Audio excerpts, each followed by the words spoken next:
કોંગ્રેસ પ્રભારી અશોક ગેહલોત 3 દિવસના ગુજરાતના પ્રવાસે છે. તેમણે પ્રદેશના નેતાઓ સાથે બેઠક યોજી હતી.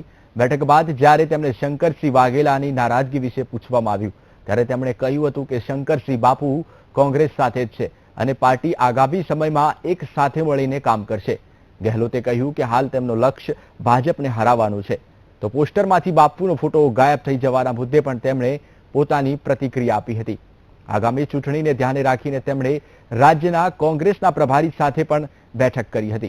બેઠકમાં પ્રદેશ પ્રમુખ ભરતસિંહ સહિતના હોદ્દેદારો હાજર રહ્યા હતા. कोई कलह नहीं है, कलह समाप्त हो चुकी है।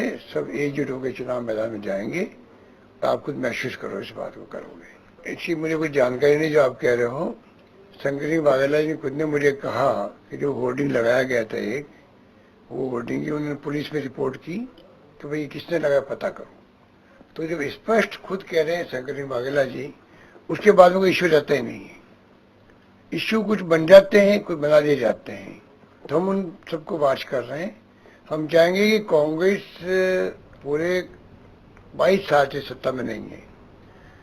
इस संकल्प के साथ में सरकार बनाने के लिए उतरेगी मैदान के अंदर, उसी ढंग से कार्रवाई चल रही है।